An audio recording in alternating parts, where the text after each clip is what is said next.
everyone, Janessa here from the blog almostheavenhomesteading.com, and today I want to show you how to make sourdough tortilla shells.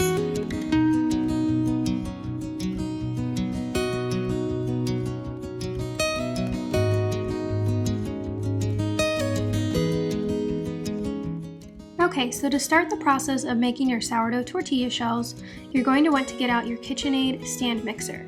You don't absolutely have to have a stand mixer for this, but you will be kneading by hand for quite a while if you don't.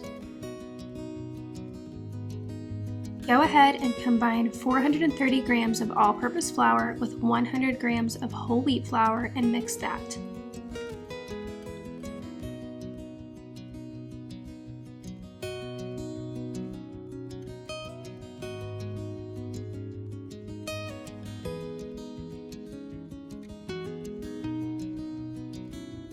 I'm sure if you've been baking for any length of time at all, you've noticed that you don't have to be absolutely perfect with getting this weight correct.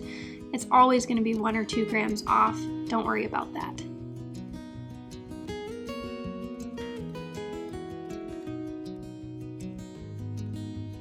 Once you have those 2 flours measured out, just be sure that they are mixed well. You just don't want any clumps of whole wheat flour or all-purpose flour in your dough. You just want it to be mixed very evenly.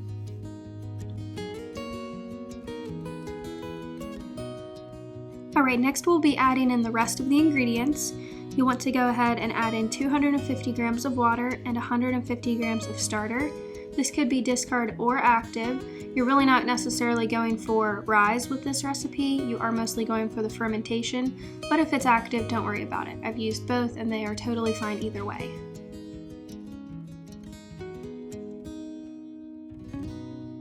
Alright, next we're going to go ahead and add in 25 grams of olive oil, 10 grams of honey, and 10 grams of salt.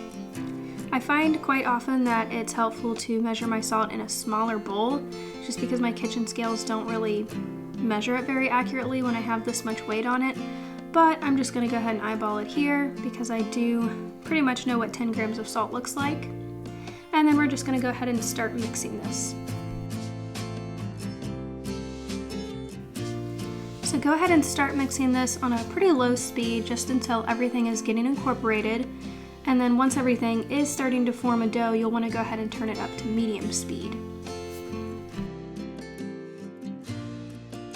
While that is mixing, I'm just going to go ahead and prepare the bowl that I'm going to be letting the dough ferment in by greasing it with a little bit of coconut oil.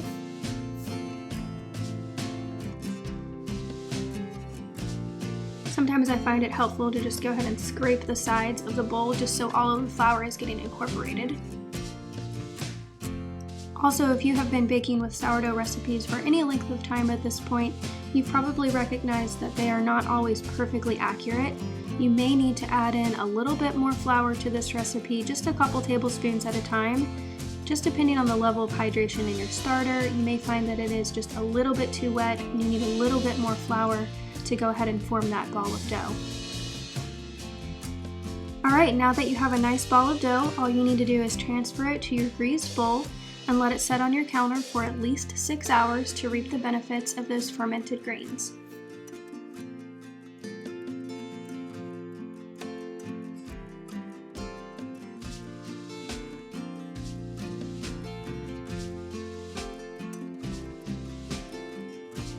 Alright, so it is now the evening and it is time to go ahead and fry up these wraps now that they are all fermented.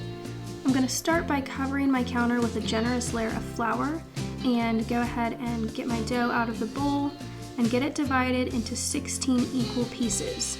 I like to go ahead and cut down the middle and then cut each of those halves down the middle and then divide each of those quarters into 4 pieces just to try to get each of the wraps about the same size.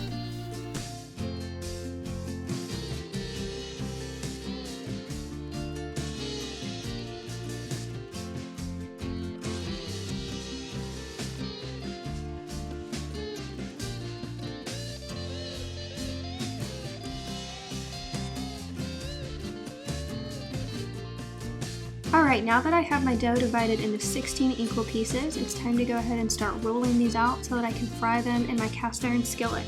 I did go ahead and get 2 cast iron skillets preheating, and they are very, very hot. That is kind of the trick to this recipe, is to get your skillet very, very hot so that they only have to fry for about 30 seconds on each side.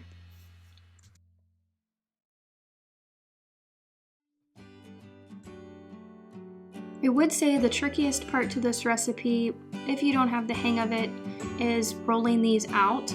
However, I would just stick with it and give this recipe a few tries so that you do get used to rolling these out. Once you get the hang of it, it is definitely not hard at all. The secret is definitely, though, to have your surface very well floured and both sides of the tortilla to be very well floured as well. Otherwise, it will definitely be sticking.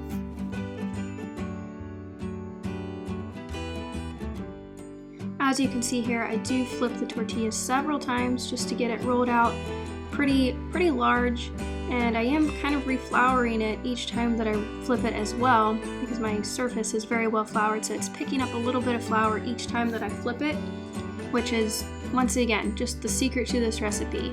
Having everything nice and floured is going to make this so much easier to roll out. Brad has kind of adopted the role of my tortilla shell helper.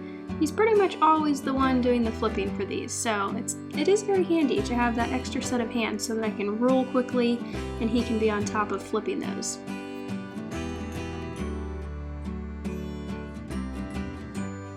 Also, as you can see here, these skillets are very hot. I have not tested this recipe out with a different type of skillet other than cast iron. I honestly don't know if it would work very well because you do need a skillet that has a very high heat tolerance, and cast iron is definitely it for that.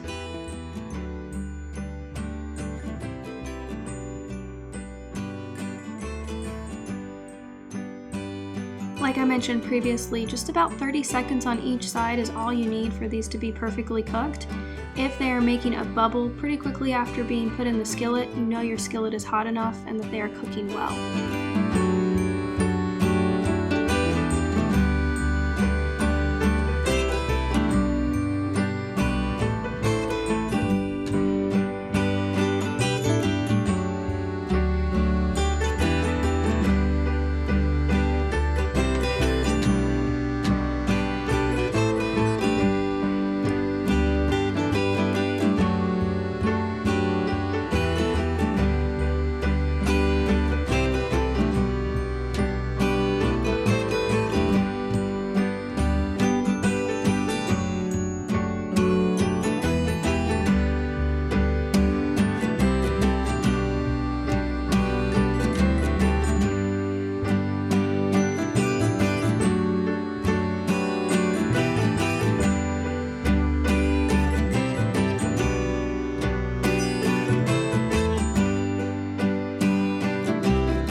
So the last tortilla shell is done, it is fried, and all that's left to do is just clean up that workspace and enjoy these delicious sourdough tortilla shells.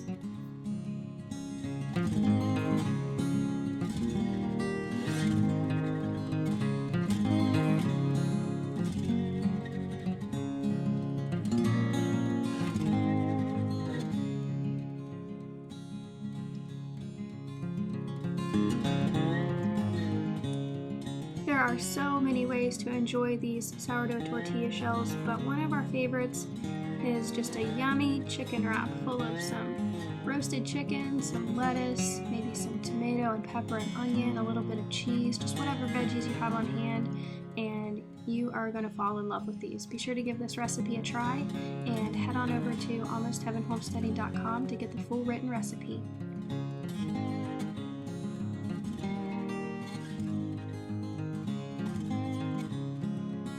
Thank you all so much for watching, and we'll see you next time here at Almost Heaven Homesteading.